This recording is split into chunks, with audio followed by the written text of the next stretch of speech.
Hello, lamp fans.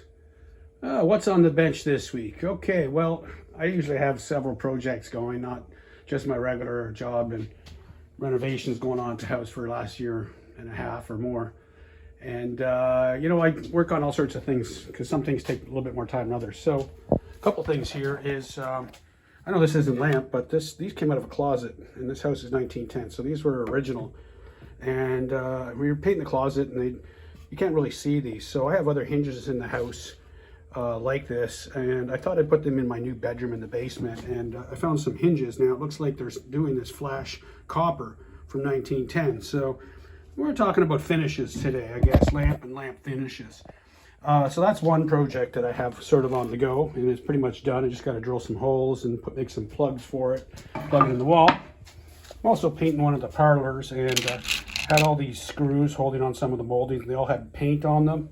So what I did is I stuck them into this little job here, this ultrasonic cleaner, water, and citric acid. And then after about an hour and a half, all the paint came off, and it was this nice, it's hard to see the color, but you see it's kind of like a rose color. By default, brass is actually copper and zinc. And so when you put it in, it eats up the zinc, and so you see the copper a little bit more on the surface. So then I just take them to the brass wire brush and brush the heads, and they'll look nice. Anyway, that's how I deal with raw brass.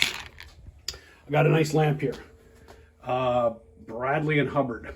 I believe it's 1895. Didn't pay a lot for it. I was away on business, and it was for sale in the town I was at, and it was 75 Canadian, which is about 56 US. It's got some definite condition issues, but it's got a lot of original stuff to it. So this is my earlier one that I had earlier that I did probably about 8 months ago or last year. Nobody's identified this lamp yet. People are thinking it's European. People are thinking it's not. Oh, dog, get out of here. Get upstairs. Get. But it did have this Bradley and Hubbard flame spreader in it, but I don't think it's original. But anyway, it's not about this lamp. Nobody's identified. People think it's European. People think it's cobbled together, but it's pretty original for an old lamp. Now, I know this is 1895 because when I grabbed the, Bill Corder's book on center draft lamps, I think it's 1875 to 1940. They shows this patent in 1895. They gave it a name, but I recognize this loop.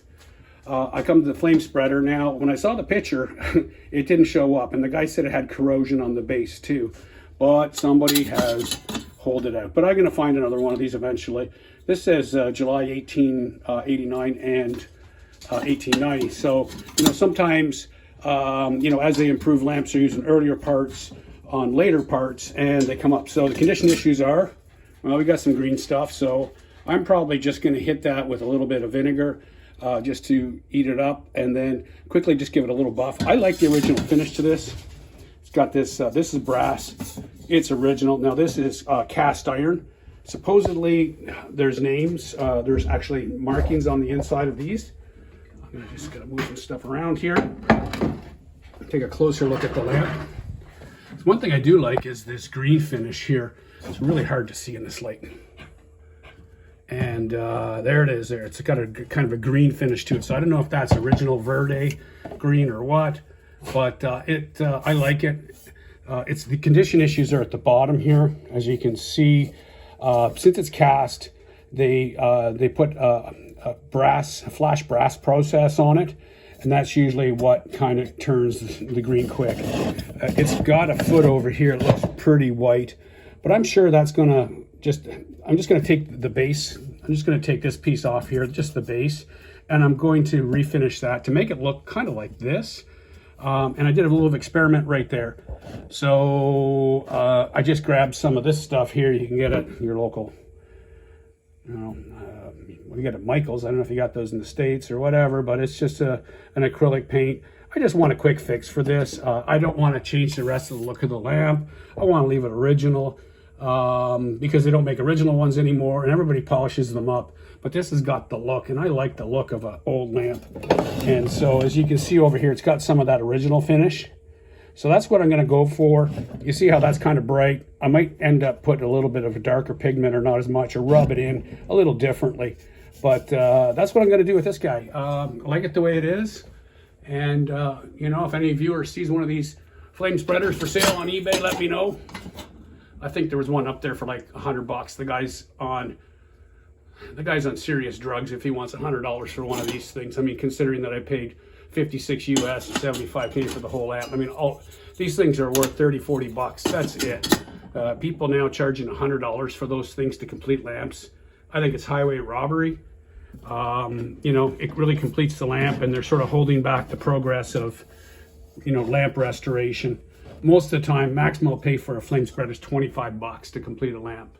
A lot of these lamps are not worth a lot. People think, oh, it's worth a ton of money. Yeah, good luck. You'll be lucky if you got $150 to $200 for this complete in good working order. And by the time I'm done, if I had to spend $100 on it, it'd be no money in it. So anyway, I don't think I'm going to resell it. I like it. It's giant. It's got to be the biggest or the tallest, heaviest one I have so far. I didn't get the tape measure out, but it's well over 2 feet tall. And anyway, I like it. Hope you like it. Anyway, have yourselves a great day.